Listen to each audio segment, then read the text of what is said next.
With this setup, I am able to stream from multiple devices. So I can game on the PlayStation and actually be in a competitive game and be competitive. So he's not experiencing any lag or anything like that. I can be in the other room streaming to a different TV with no issues while others are surfing the internet. I do have a fair amount of bandwidth. Hey, welcome back to GT Canada. You may be wondering what I'm doing at the GT Canada lake property, and that is I want to review rural wireless options. So out here we don't have access, we're not close enough to the city to get an actual city internet connection. So we've got a couple options to go with, and those are all rural options. So I'm going to review those in this video, show you what we did for our setup, and then tell you why we went with that and show you what our actual setup is for maximum Wi-Fi connectivity and all that. So come on inside and I'll show you our setup. First things first, this is our rear gaming slash theater slash all of that room or area. This is a toy hauler, that's what it's meant to be. So you can see like the floor is all easy, clean floor with high grip, but we put a couch in here, and if you've seen our other video, we put a back door, sliding door in, and we've got the TV, and we've got our multimedia devices. So our Switch, our Android TV box, and our PlayStation 4. So we've got a lot of Wi-Fi hungry devices. So we treat this like our regular home away from home. So we're not camping, we don't pretend to be camping, we're not glamping, we're not none of that. This is an extension of our home. So we want to be able to do whatever we would do at home, we want to be able to do here. So that's why we have a TV here, that's why we have game systems, that's why we have internet boxes, so we can stream Netflix and all of that stuff. That leads me to why we ended up needing a good internet provider. Now out here we really only have a couple internet provider options. That would be a LTE or a 4G cellular Wi-Fi connection or a rural Wi-Fi connection. Now I'll talk about the benefits and the disadvantages of each. So a rural Wi-Fi, a typical rural Wi-Fi option would be, it employs a Wi-Fi repeater. So it's essentially your box that goes on the roof of your house is a Wi-Fi receiver and a Wi-Fi repeater. And they build a mesh network across basically the rural area. So the more people that have that internet, the stronger your internet signal is. However, the downside is you are sharing bandwidth, a lot of sharing of bandwidth. So if you have a heavy internet user, you may not have all of the bandwidth that you're hoping to get, and there's no way to fix that. It is what it is. The other option would be to go for cellular network rural internet. Now it's essentially the same as using your cell phone as a Wi-Fi hotspot. That's really what it is. However, the Wi-Fi plans for a rural cellular network option, they give you unlimited internet or much better packages. They do have a little SIM card that plugs into a modem that receives the signal and then rebroadcasts the Wi-Fi. And they have specific things in there that prevent you from just sticking that in your cell phone and having a 500 gig internet connection. So let's show you what I've got. So here we're back in my living room, my back living room, and on the wall I've mounted our ZTE modem. So you can see that there.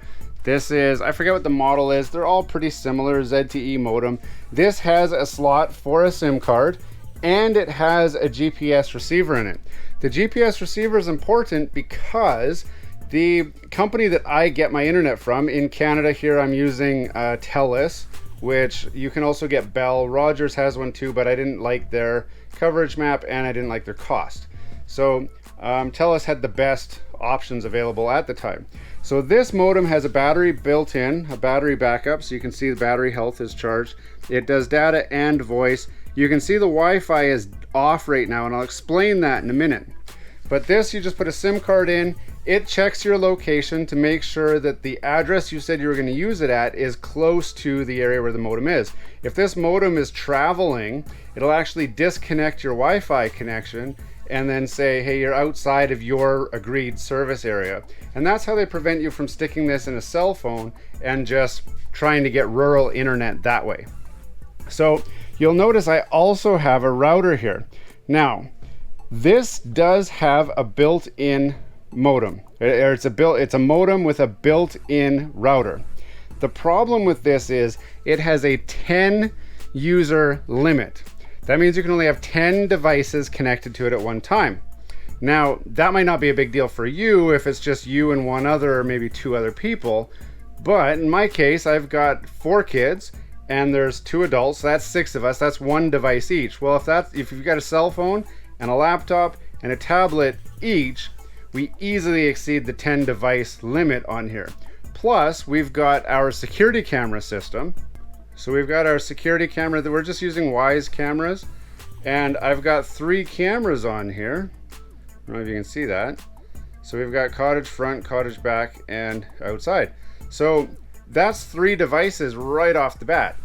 And then I've got, as you already saw, a PlayStation over here, I've got a Switch, and I've got a TV box. So we easily hit the 10 device limit. So the way around that was, this has a network cable outlet, which goes into the network in on my Wi-Fi router. And then you just set your router up exactly how you would your router at home.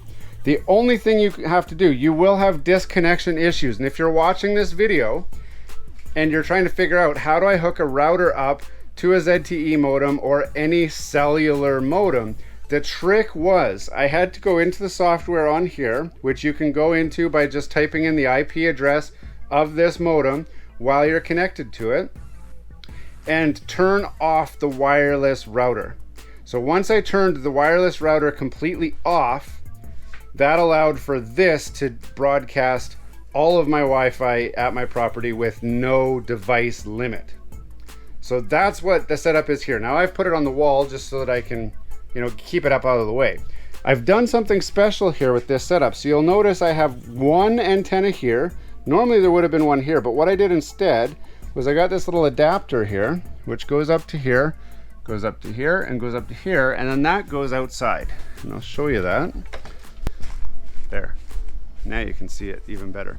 So that right there is my external Wi-Fi antenna, or my LTE antenna. So by having those 2 antennas, that gives me the strongest signal. And I'm going to show you. There you can see I've got a TELUS LTE connection with right now 4 bars. It bounces between 4 and 5 bars. So my internet is quite stable. Now, just to prove how stable it is, I'm going to do a speed test.